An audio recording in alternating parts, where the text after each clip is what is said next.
for coming. I was waiting for you. Thank you. Karla coming from El Salvador, and she is a research scholar and working for coffee farmer, and she do a lot of research activity and uh, Yeah. trying to redefine the role of coffee farmers and to trying to make them bring the empowerment to them. So I request Karla to please go ahead with your presentation. Thank you. Thank you. Let me start by sharing my screen. So can everyone see my screen? Yes, yes. You can just make it full screen. So yeah, Okay, there. yeah. Okay, so I wanted to talk to you about sustainability and coffee in El Salvador, which is what I've been focusing on. So just to give you some idea of where coffee is mainly grown in the world, it's grown in this area highlighted right here, which is called the coffee belt of the world. However, it's important for you to keep in mind that not all coffee is grown equally. So on this side, this is actually a picture of our farm.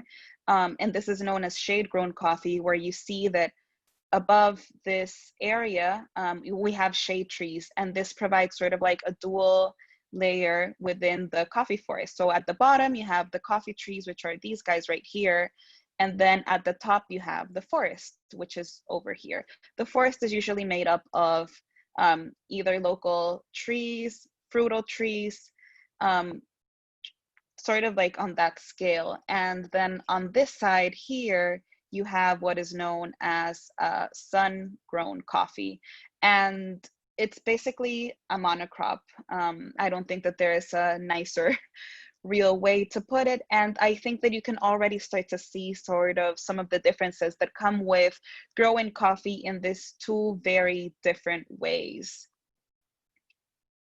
So some of the benefits, just to go a little bit deeper about coffee forests, are that they provide refuge for local flora and fauna, and they also serve as ecological corridors. So they protect a lot of plants and trees from hunting and foraging.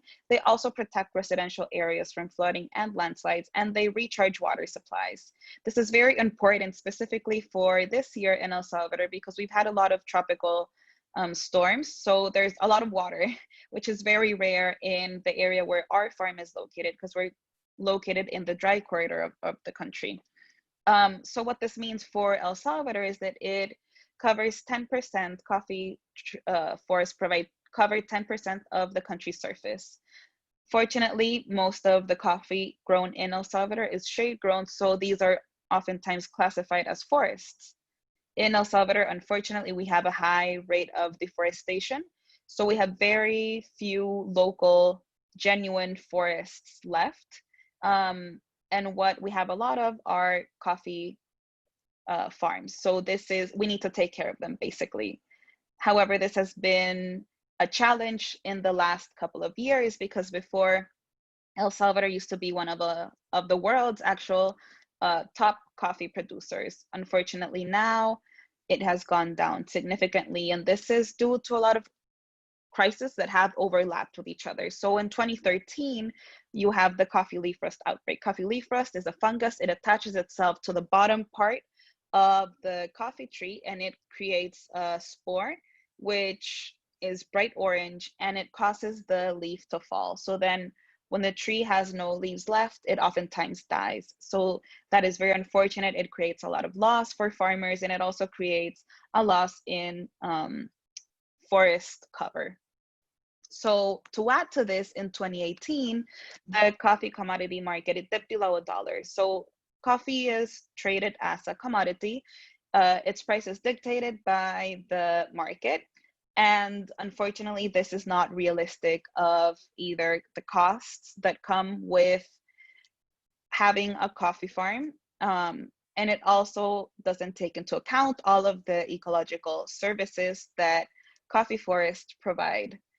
So when this dipped below $1, a lot of farmers weren't able to cover their cost of production. And just so that you have an idea, the fair trade minimum, which is the minimum standard for what Fair Trade International believes that coffee farmers should earn in order to have a decent living, is $1.40. And even this is extremely low.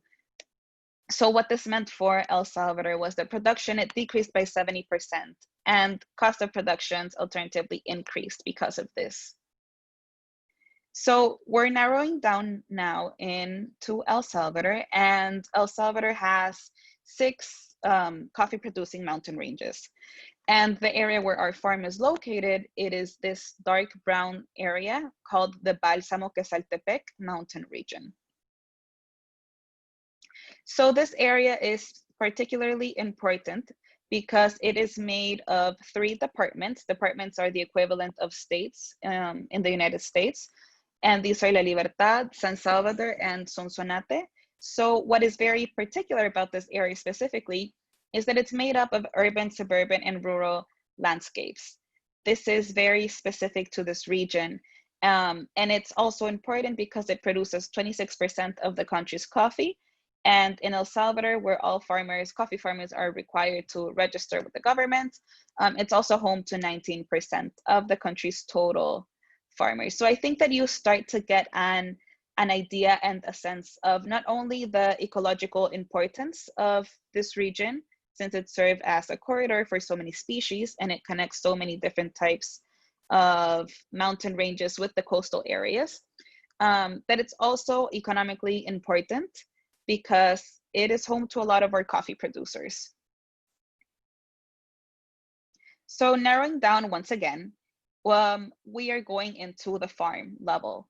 And this spot right here, this is the entry to our farm. And as you can see, our farm, which is here, it is definitely surrounded by a very urban area. So this area over here, this is San Salvador. This is the country's capital. As you can see, it's very, very deforested. There isn't much really.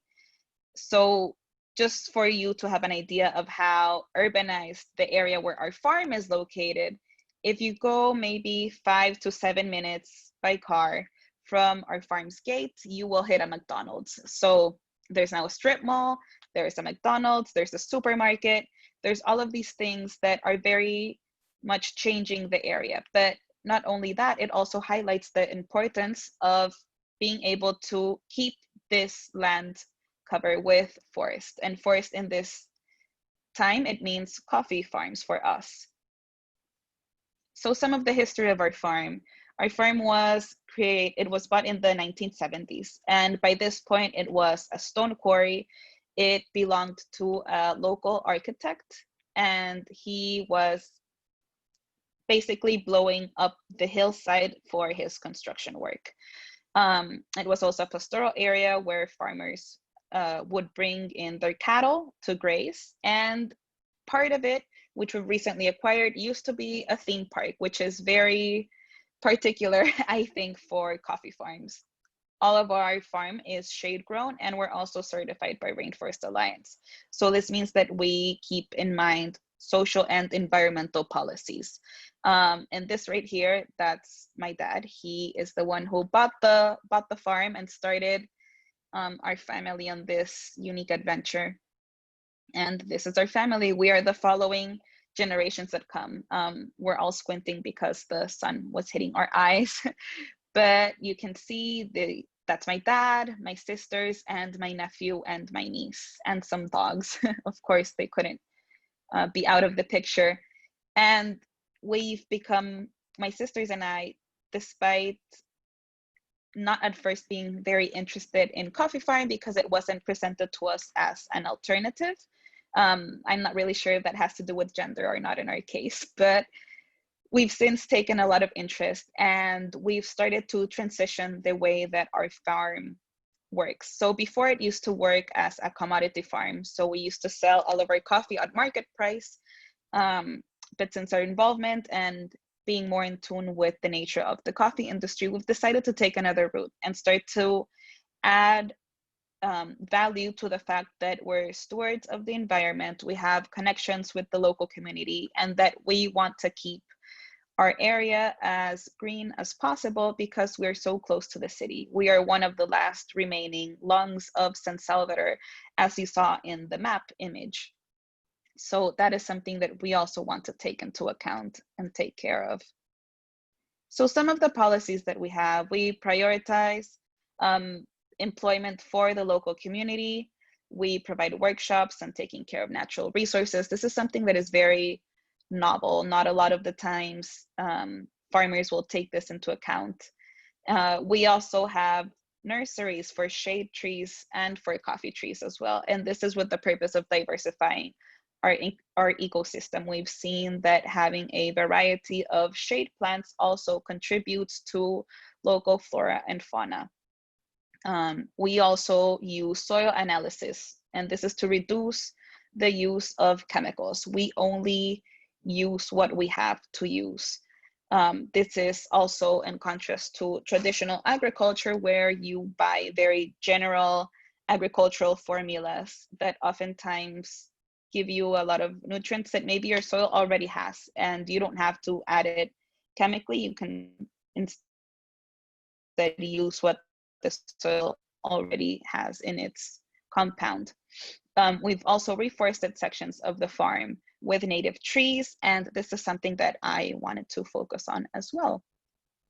So when I was telling you about part of our farm being a theme park, this is what it used to be. This is the structure that has been left in its place. And as you might imagine, for our purpose as a coffee farm, this is not very useful. You know, we have no interest of starting a theme park again in that part of the city.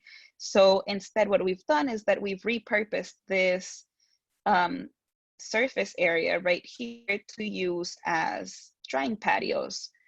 And this is very different because when I was telling you about how we were getting involved into different types of markets in order to give added value to our coffee, part of that is the specialized coffee market. And that means being more involved with the processing of our coffee. So we dry our coffee naturally. It is dried by the sun. This is in contrast to other practices that oftentimes use dryers, which might be fueled either by wood or fuel. And it has been very beneficial to us. Not only are we giving back life to the structure that is in the middle of our farm, but we are also going through more, I guess, like ecological ways of processing coffee.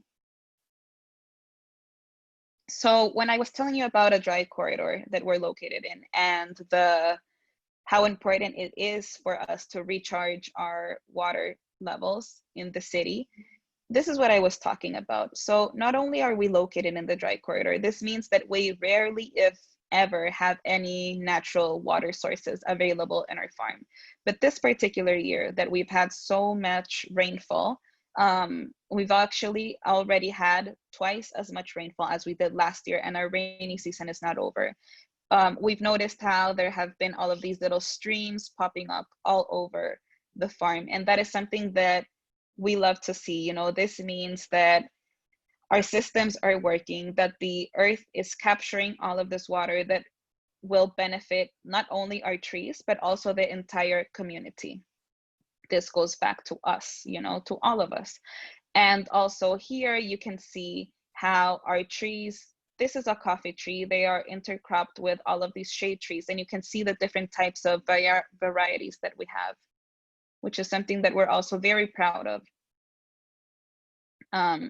And when we're talking about how a McDonald's is only 7 minutes away from our entrance, as you go up the hill, you start to see how the microclimate changes. And this is because we've kept the forest and we've taken care of it and we've nurtured it. So at the top of the hill, oftentimes, especially during the season, you will find that it gets extremely foggy. And this is something that almost doesn't happen anymore in San Salvador because we have deforested so much of the land area. And on this side of the image, you can see where the stone quarry that I was talking to you about was located. So here you can see this very abrupt slicing of the hill. So the architect that I was telling you about that used to own the land, they would be dynamiting the hillside and using that for their construction work. But ever since then, you can start to see how the earth has slowly but surely started to retake and reclaim that area. And we've realized that despite this part of the farm being the soil compacted and very rocky, it has become nurturing enough for us to be able to grow coffee trees there. And that is something that impresses a lot of people in the coffee industry, because they would imagine that at that altitude and with those soil conditions, it would be very unlikely for us to have the type and quality of coffee that we've been able to grow. And that's it. Those are some of my references. I'm not sure if anyone has any questions or would like to discuss furthermore. So thank you, Carla. It was quite very informative information about the coffee farming, because a lot of things is associated. It's not that easy, but when we go to sip a coffee, that time we don't know how it comes to us. Exactly. So you are bringing sustainability into it and sun drying the coffee. So you are not using the energy or fossil fuel to dry the coffee. So this is your carbon footprint to the environment, and you are reducing the carbon emission to environment. I'm sure that you continue to do that, and how you can add more to reduce the carbon emission, that is that will important for the planet. So it was very informative, and we have learned a lot of things about coffee. Those who don't know about coffee farming, it is very informative to them. So thank you. Thank you. It was very impressive presentation. Now we have Thank you. we have one speaker who could not come, but she sent her video to us. So we'll be uploading the video of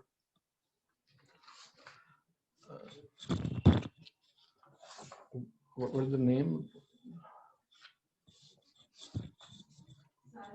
Sarah. Sarah. She was from Malta, and she could not join because yes, Sarah is there. Hello. Who is there? Bestie, are you there? No, Bestie is not there. So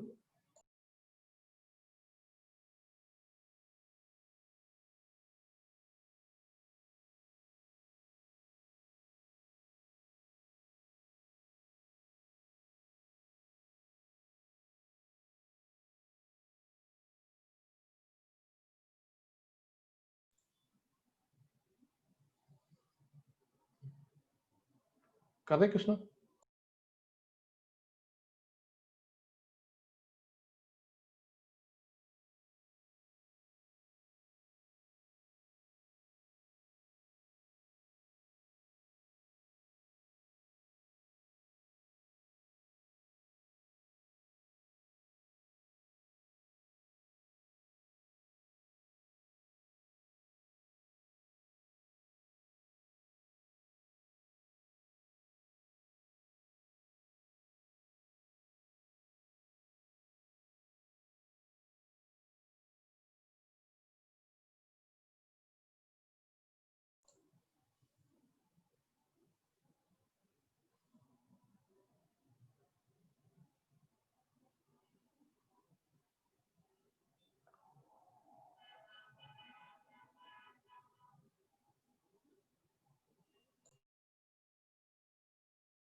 Is audio is coming there? Malta, but we also conduct scientific surveys through bird ranking. No audio.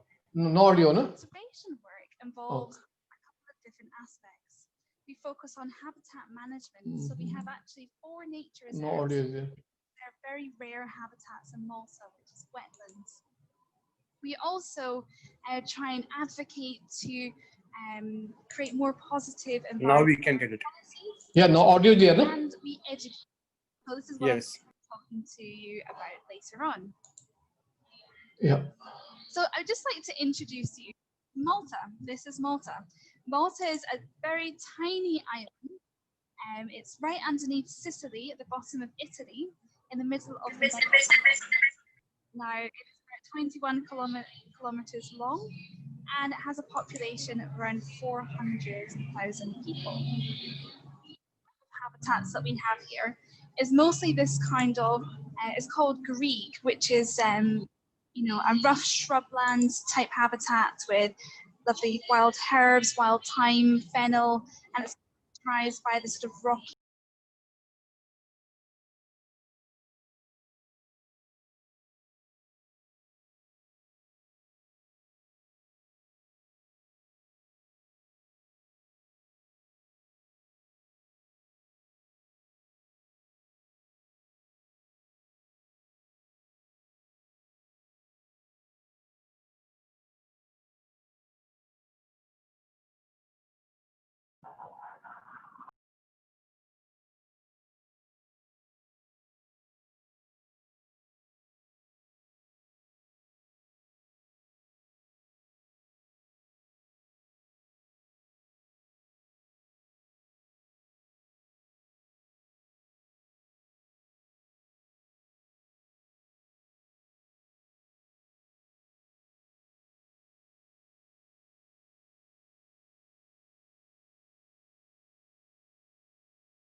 About what they have never Is experienced. audio clear to all? We need to give people the opportunity to experience how amazing birds are and the habitats in which they live.